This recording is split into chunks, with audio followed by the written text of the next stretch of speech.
बाके बिहारी लाल की जय। सच्चिदानंद भगवान की जय। राधे राधे भक्तों। राजा परीक्षित कहते हैं सुखदेव मुनि, अब मुझे सूर्यवंश की कथा को आप सुनाइए। सूर्यवंश में कौन कौन प्रतापी राजा हुए और सूर्यवंश में भगवान नारायण ने किस रूप में अवतार लिया, कृपया करके मुझे यह सविस्तार वर्णन कीजिए। सुखदेव मुनि कहते हैं, भगवान नारायण के नाभि से कमल और कमल से ब्रह्मा की उत्पत्ति हुई। ब्रह्मा जी ने सूर्यदेव को और सूर्यदेव से इक्ष्वाकु की उत्पत्ति हुई।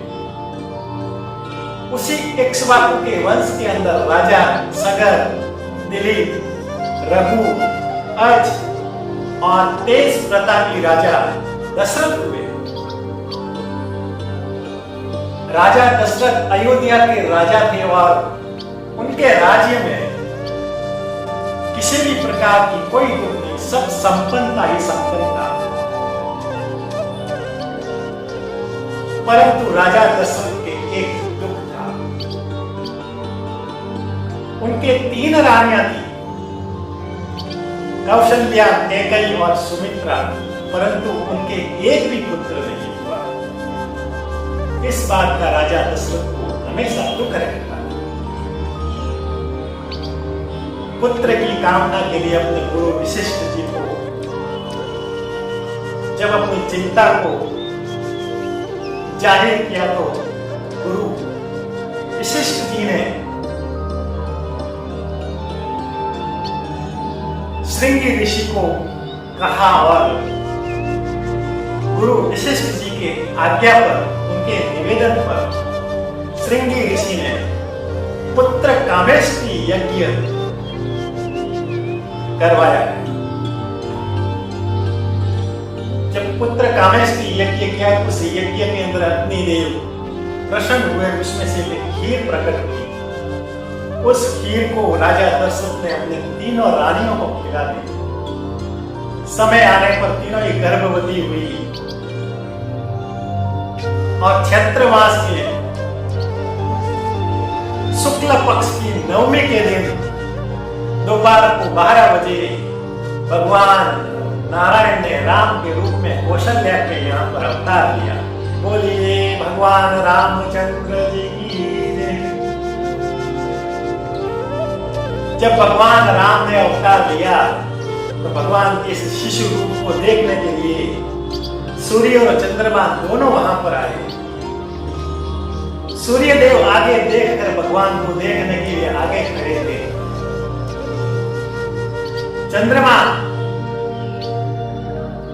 सूर्यदेव के पीछे वो भी भगवान के इस प्रकार के बाल स्वरूप का दर्शन करने के लिए लालायित थे, परंतु सूर्य भगवान आगे होने के कारण वो दर्शन कर नहीं पाए।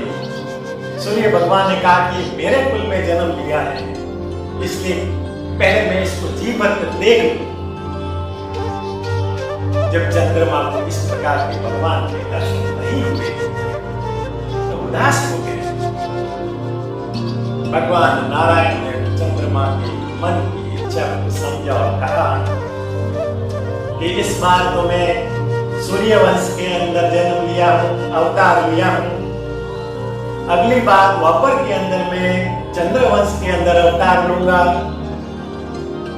इस समय दोपहर को 12 बजे मैं आया हूं और द्वापर युग में मैं रात्रि को 12 बजे आऊंगा। बोलिए भागवत भगवान की जय। चंद्रमा ने कहा ये तो बात ठीक है, दोपहर में जब आप अवतार लोगे तब तो ठीक है, पर इस बार क्या इस बार मेरा कुछ भी नहीं? भगवान मुस्कुराए और कहने लगे कि इस जन्म में जब जब कोई भी भक्त मेरा नाम लेगा तो मेरे नाम के साथ तुम्हारा नाम भी वो जरूर लेगा। इसलिए हम भगवान को रामचंद्र के नाम से पुकारते हैं। बोलिए रामचंद्र भगवान की। भगवान राम के अवतार के ठीक 18 घंटे बाद भरत जी का जन्म हुआ और उसके 6 घंटे बाद सुमित्रा ने 2 पुत्रों को जन्म दिया, सुग्रीव और शत्रुघ्न और लक्ष्मण को। जब राजा दशरथ के एक भी पुत्र नहीं था, लेकिन एक साथ 4 पुत्र हो गए तो उसके आनंद का कोई ठिकाना नहीं रहा। और अयोध्या वासी में जब राजा दशरथ के यहाँ 4 पुत्रों ने जन्म लिया तो वो भी उत्सव मनाने लगे, एक दूसरे को बधाई देने लगे और राजा दशरथ के पास में आकर नाना प्रकार के भेंट लेकर बधाई देने लगे। राजा दशरथ ने भी अपने समस्त खजानों को अयोध्या वासियों के लिए खोल लिया और अपने अन्न धन सोने चांदी आदि को लुटाने लगे। बोलिए भागवत भगवान की।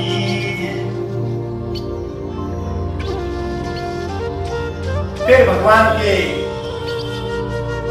जब राजा दशरथ के 4 पुत्र हुए, उनका नामकरण किया गया। गुरु वशिष्ठ जी ने उनके चारों का नाम लिया।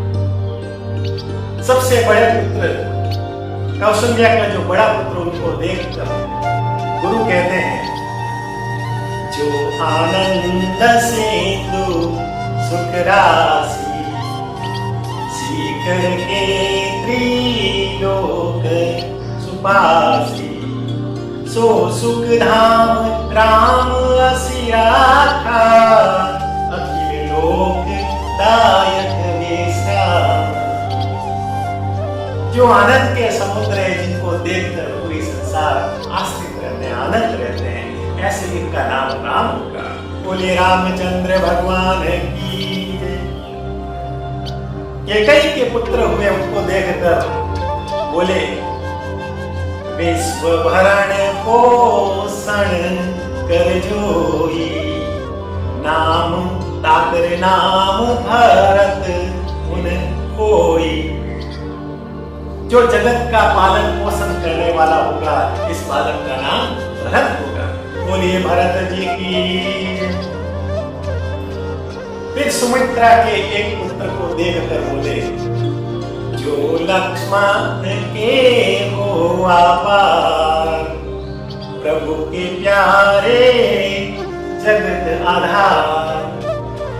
ये भगवान प्रभु राम के प्यारे होंगे, जगत के प्यारे होंगे और इनके अंदर लक्षणों का अभाव भंडार होगा, इसलिए इसका नाम लक्ष्मण पड़ेगा।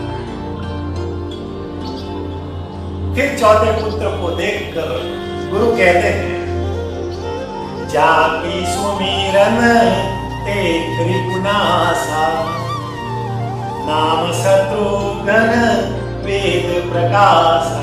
अरे जिनके नाम से शत्रु है, शत्रु का विनाश हो जाए, शत्रु का नाश हो जाए, ऐसे इनका नाम शत्रुघ्न पड़ेगा, इसका नाम शत्रुघ्न होगा। बोली रामचंद्र भगवान की, भरत जी की, लक्ष्मण जी की, शत्रुघ्न जी की। भगवान राम की कोई भी बाल लीलाएं नहीं। जब थोड़े से बड़े हुए तो गुरु वशिष्ठ जी ने अपने आश्रम के अंदर विद्या अध्ययन के लिए उनको लेते गए। जब विद्या अध्ययन के पश्चात जब पुनः चारों भाई अयोध्या के अंदर आए, अवधपुरी में आए, तो विश्वामित्र जी ने दशरथ जी को राम और लक्ष्मण को मांगा, क्योंकि वो यज्ञ कर रहे थे। उस यज्ञ के अंदर अनेक असुर राक्षस उनकी यज्ञ को बाधा पहुंचा रहे। विश्वामित्र जी ने राम और लक्ष्मण को साथ में लेके गए। जब विश्वामित्र जी यज्ञ कर रहे थे तो सुबाहु नाम का और मारीच नाम का इनके साथ अनेक असुर उस यज्ञ के अंदर विघ्न डालने के लिए आए, लेकिन भगवान ने उस सुबाहु नाम के राक्षस को वही वध कर दिया और अपना एक बाण से 100 योजन दूर उस मारीच नाम के भी असुर को समुद्र के पास में पहाड़ पर भेज दिया। फिर भगवान आगे गए और तारका का वध किया, उसका उद्धार किया। फिर अहिल्या जो पत्थर की बची हुई थी, उनको स्पर्श करने से उनका जो श्राप लगा हुआ था, उस श्राप से और उसके बाद में विश्वामित्र जी ने दोनों राजकुमारों को जनकपुरी ले गए। जनकपुरी में राजा जनक की एक बहुत ही कठोर घोषणा की, नृपुभुज बलवधु शिव धनुराऊ, गुरु कठोर विदित सब काऊ। यहाँ पर पधारे सभी राजाओं, ये मेरा धनुष है, ये राहु के समान है और आपकी ये भुजाएं चंद्रमा के समान है। जो भी इस धनुष के प्रत्यंच चढ़ाएगा उससे मैं मेरी पुत्री सीता का विवाह। अनेक राजाओं ने प्रयत्न किया लेकिन सब विफल हुए। तो भगवान राम विश्वामित्र से आज्ञा प्राप्त करके धनुष का जब प्रत्यंच चढ़ाने पर वही धनुष टूट गया और वहां पर देवी जानकी माता सीता के साथ में उनका विवाह हो गया। उसके साथ साथ राजा दशरथ ने अपनी दूसरी पुत्री उर्मिला का लक्ष्मण के सामने और अपने भाई की दो पुत्रियां मांडवी का भरत जी के साथ और सुखकीर्ति का शत्रुघ्न के साथ में विवाह। इस प्रकार से चारों का धूमधाम से जब विवाह संपन्न हो गया, राजा दशरथ ने सोचा कि अब मैं अपना राज्य अपने सबसे श्रेष्ठ पुत्र राम को सौंपकर मैं अपने जीवन की संपूर्ण शेष जीवन भगवान की भक्ति के अंदर बिताऊं। लेकिन विधाता को तो कोई और ही नहीं। मंत्रा के कहने पर रानी कैकेयी ने 2 वर मांगे। राजा दशरथ ने कहा कि पहले वर के अंदर तुम मेरे पुत्र भरत को अयोध्या का राजा घोषित करो और दूसरे वर के अंदर उसने भगवान राम को 14 वर्ष का वनवास मांगा। भगवान राम ने अपने पिताजी की इस प्रतिज्ञा को पूरा करने के लिए 14 वर्ष तक जानकी माता जानकी और भाई लक्ष्मण के साथ वनवास में चले। 13 वर्ष तक चित्रकूट में रहे और 1 वर्ष पंचवटी में रहे। एक दिन शूर्पणखा नाम की एक राक्षसी अपना सुंदर रूप धारण करके उस कुटिया के अंदर आई। यहाँ पर भगवान राम माता जानकी और लक्ष्मण जी विराजमान थे। उस शूर्पणखा ने भगवान राम के जो सुंदर रूप को देखकर मोहित हो गई और उनसे विवाह का प्रस्ताव किया। परंतु भगवान ने तो कहा कि मैं इस जन्म के अंदर एक पत्नी की मर्यादा में हूँ, एक पत्नी के साथ ही विवाह करने का मैंने प्रतिज्ञा की है। फिर वो लक्ष्मण के पास लगी, उन्होंने भी जब मना कर दिया तो उन्होंने भयंकर राक्षसी का रूप बनाकर उसने माता सीता को मारने का प्रयास किया। तुम्हारे कारण आज मेरी इच्छा पूरी नहीं हुई, मैं तुझे अभी मार। तब लक्ष्मण ने अपने क्रोध में आकर अपने तलवार निकाल उसके शूर्पणखा के नाक को काट दिया। बोलिए भागवत भगवान है की।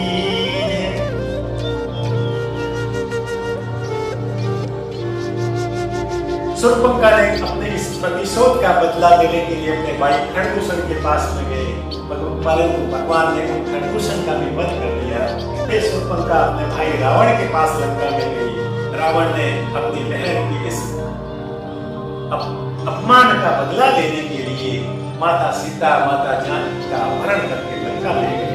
भगवान राम और लक्ष्मण को ढूंढने के लिए वन वन भटके, जहाँ पर गरुड़ जी से भेंट हुई और उनकी परम भक्त भीलनी से भी भेंट हुई। आगे चले तो सुग्रीव और हनुमान जी से भेंट हुई। भगवान राम ने सुग्रीव वाली को मारकर सुग्रीव को अपना राज्य सौंपा और भगवान राम ने हनुमान जी को आज्ञा दी कि तुम मेरे जानकी की खोज करने के लिए चलो। भगवान राम की आज्ञा पाकर हनुमान जी माता सीता की खोज के लिए गए और लंका में माता सीता का पता लगाकर पुनः आ गए। तब सुग्रीव अपनी वानर और इसकी सेनाओं को लेकर समुद्र पर पत्थर का पुल बनाकर लंका के ऊपर चढ़ाई कर गई और वहां पर भगवान राम की सेना और रावण की सेना के बीच भयंकर युद्ध हुआ, जिसमें जितने भी जो असुर थे राक्षस थे मारे गए। रावण मारा गया, उसका पुत्र मेघनाद मारा गया और उसका भाई कुंभकर्ण भी मारा गया। इस प्रकार से सब असुरों को मारने के बाद में माता जानकी को आदर से बुलाकर पुनः अयोध्या वासी के जब 14 साल का वनवास पुनः हो गया, समाप्त हो गया, तो अयोध्या में जब लौटे तो अयोध्या वासियों ने उनका दीप जलाकर स्वागत किया। आनंद से वो नाचने लगे, गाने लगे। जिस दिन भगवान राम 14 वर्ष का वनवास प्राप्त करके जब अयोध्या में लौटे, तब उस आनंद के अंदर जो दीप जलाए, उसी की हम याद में, उसी के याद के अंदर हम प्रतिवर्ष दीपावली मनाते हैं। बोले रामचंद्र भगवान की।